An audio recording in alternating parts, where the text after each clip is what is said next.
নমস্কার বন্ধুরা, আশা করি আপনারা সবাই ভালো আছেন। বন্ধুরা, প্রাথমিকে 32,000 চাকরি বহাল রাখার বিরুদ্ধে মামলা গ্রহণ করল সুপ্রিম কোর্ট। আগস্টে হতে পারে শুনানি, এই ধরনের একটি খবর আনন্দবাজার অনলাইনে প্রকাশিত হয়েছে, যেখানে বলা হয়েছে কলকাতা হাইকোর্টের ডিভিশন বেঞ্চ যে 32,000 প্রাথমিক শিক্ষকের পক্ষে রায় দিয়েছিল, এবং সেই সময় আমার অনেক ভিডিও রয়েছে, আপনারা দেখেছেন, যেখানে কিন্তু তদন্তে সেভাবে মারাত্মক কিছু অভিযোগ ছিল, কিন্তু তা সত্ত্বেও মানবিকতার কারণে কিন্তু চাকরি বহাল রেখেছিল হাইকোর্ট, কলকাতা হাইকোর্ট। এরপর সেই মামলা ফের নতুন করে উস্কে যাওয়ার ফলে, মামলা ওঠার ফলে কিন্তু একটা আশঙ্কা তৈরি হয়েছে, এবং শুধু আনন্দবাজার নয়, প্রতিদিন আজকাল এই সময় সমস্ত পেপারে এই খবর প্রকাশিত হয়েছে। অত্যন্ত গুরুত্বপূর্ণ খবর, সেই জন্য আমি আপনাদের সামনে রাখছি খবরটা।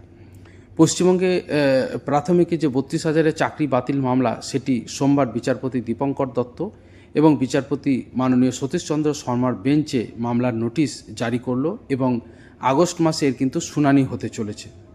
কলকাতা হাইকোর্টের ডিভিশন বেঞ্চ এর আগে রায় দিয়েছিল যে 32,000 কর্মরত প্রাথমিক শিক্ষকের চাকরি থাকবে, এবং তাদের মধ্যে কিছু অংশ দুর্নীতির সাথে যুক্ত, কিন্তু সকলেই যে দুর্নীতির সাথে যুক্ত এরকম কোনো প্রমাণ পাওয়া যায়নি। দুর্নীতির উৎস এখনও প্রমাণিতও নয়। কয়েকজন অযোগ্য শিক্ষকের চাকরি বাতিল করে দিয়েছিল, এবং কয়েকজন শিক্ষকের জন্য সমস্ত শিক্ষকের চাকরি কেড়ে নেওয়া যুক্তিযুক্ত নয়, এরকমটা কিন্তু জানিয়েছিল। এরপরেই কিন্তু সুপ্রিম কোর্টের দ্বারস্থ হওয়ার কথা জানিয়েছিল বঞ্চিতরা, অর্থাৎ যে চাকরি রাখার পক্ষে যে কলকাতা হাইকোর্ট রায় দিয়েছিল, সেই সময় কিন্তু সেই সময় যে বিচারপতিরা যে রায় দিয়েছিলেন চাকরি রাখার পক্ষে, তার এগেনস্টে কিন্তু যারা বঞ্চিত চাকরিপ্রার্থী তারা কিন্তু রায়ে খুশি ছিলেন না, এবং তাদের পক্ষে বলা হয়েছিল যে মানবিকতার দিক থেকে কোনো রায় কিন্তু গ্রাহ্য নয় বা রায় দেওয়া উচিত নয়, এরকম একটা কথা তারা বলেছিলেন। এবং তারা তখনই জানিয়েছিলেন যে যেহেতু আইনগতভাবেই হাইকোর্টের এগেনস্টে সুপ্রিম কোর্টে যাওয়া যায়, সেজন্য তারা সুপ্রিম কোর্টে যাবেন, এরকম একটা খবর কিন্তু তখনই পাওয়া গিয়েছিল। 2023 সালের 12 মে কলকাতা হাইকোর্টের তৎকালীন বিচারপতি অভিজিৎ গঙ্গোপাধ্যায় সিঙ্গেল বেঞ্চ 32,000 প্রাথমিক শিক্ষকের নিয়োগ বাতিলের নির্দেশ দিয়েছিল। পরে প্রাথমিক শিক্ষা পর্ষদ এই রায়কে চ্যালেঞ্জ করে ডিভিশন বেঞ্চে যায়, সেখানে সিঙ্গেল বেঞ্চের রায় বহাল ছিল। এরপরে সরকার, পর্ষদ ও কর্মরত শিক্ষকেরা সুপ্রিম কোর্টের দ্বারস্থ হন, সেখানে অভিজিৎ গঙ্গোপাধ্যায়ের রায়ে স্থগিতাদেশ দেওয়া হয়। এরপরে মামলা ফের ঘুরে আসে কলকাতা হাইকোর্টে। এরপরে কলকাতা হাইকোর্টের বিচারপতি তপব্রত চক্রবর্তী এবং মাননীয় বিচারপতি ঋতব্রত কুমার মিত্রের ডিভিশন বেঞ্চে মামলাটির শুনানি হয়। 2025 সালের 12 নভেম্বর মামলার শুনানি শেষ হয়েছিল, এবং সেই মামলারই রায় ঘোষণা হয় 2025 সালের 3 ডিসেম্বর, এবং সেখানে হাইকোর্ট কর্মরত শিক্ষকদের পক্ষে রায় দেন, এবং হাইকোর্ট বলেন যে এতদিন পরে চাকরি বাতিল হলে বহু পরিবারও মারাত্মক সমস্যার মুখে পড়বে, এবং প্রত্যেকেই যে দুর্নীতির সাথে যুক্ত এরকম কোনো অকাট্য প্রমাণও পাওয়া যায়নি। আমরা জানি টেট পরীক্ষার বিজ্ঞপ্তি প্রকাশিত হয়েছিল 2014 সালের 6 মার্চ। প্রায় 15 লক্ষ পরীক্ষার্থী আবেদন করেছিলেন। 2015 সালের নভেম্বরে পরীক্ষায় বসেন প্রায় 13 লক্ষ পরীক্ষার্থী। সেপ্টেম্বর 2016 ফল প্রকাশের পর দেখা যায় প্রায় 1,24,000 প্রার্থী উত্তীর্ণ হয়েছেন।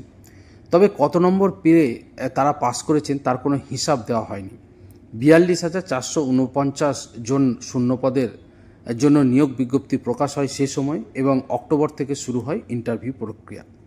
2017 থেকে মোটামুটি ফেব্রুয়ারি মাস থেকে নিয়োগ শুরু হয়। 2017 ফেব্রুয়ারি থেকে প্রথমে প্রশিক্ষণপ্রাপ্ত 11,000 প্রার্থীর চাকরি হয়। এদের চাকরি কিন্তু প্রথম যে মামলা হয়েছিল সেখানে কিন্তু অভিজিৎ গাঙ্গুলিও বাতিল করেননি। 2017 ফেব্রুয়ারি থেকে যে প্রথম দিকে প্রশিক্ষণপ্রাপ্ত যারা, তাদের যে চাকরি হয়েছিল 11,000, তাদের চাকরি কিন্তু কখনোই বাতিল হয়নি। তারপরে প্রশিক্ষণহীন আরও 32,000 প্রার্থী নিযুক্ত হন প্রাথমিক শিক্ষক হিসাবে, এবং এদের নিয়েই যত মামলা মকদ্দমা ইত্যাদি হয়েছে। এবং বলাও হয়েছিল যে বলা হয়েছিল, এবং অভিজিৎ গাঙ্গুলির বেঞ্চে নিয়ে অভিযোগ উঠেছিল যে এই সময় সেভাবে অ্যাপটিটিউড টেস্ট নেওয়া হয়নি। এছাড়া আরও একটি অভিযোগ ওঠে যে নিয়োগের সময় কোনো প্যানেল প্রকাশিত হয়নি। SMS-এর মাধ্যমে, অর্থাৎ মোবাইলে SMS-এর মাধ্যমে নিয়োগ হয়েছে রাতের অন্ধকারে। মামলাকারী বঞ্চিতদের অভিযোগ, কারা চাকরি পেলেন তা কেউ জানতে পারলেন না। শিক্ষা পর্ষদ সেই তালিকা প্রথম প্রকাশ করে 2022 নভেম্বরে। 2014 টেটে প্রাপ্ত নম্বর সেই প্রথম জানতে পারেন প্রার্থীরা। নিয়োগের মেধা তালিকাও প্রকাশ করা হয়।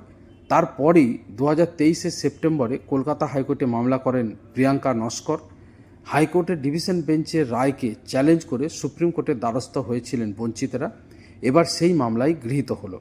অর্থাৎ বুঝতেই পারছেন বন্ধুরা, মামলাটা একাধিকবার হাইকোর্ট সুপ্রিম কোর্ট হয়ে ফের মামলাটা কলকাতা হাইকোর্টে আসে এবং হাইকোর্ট কিন্তু চাকরি বহাল রেখেছিল এবং বহাল রাখার পক্ষেই রায় দেয়। এখন সেই মামলাই কিন্তু ফের সুপ্রিম কোর্টে গৃহীত হলো। এবারটা অত্যন্ত বড় খবর এবং আগস্ট মাসে কিন্তু শুনানি হতে চলেছে।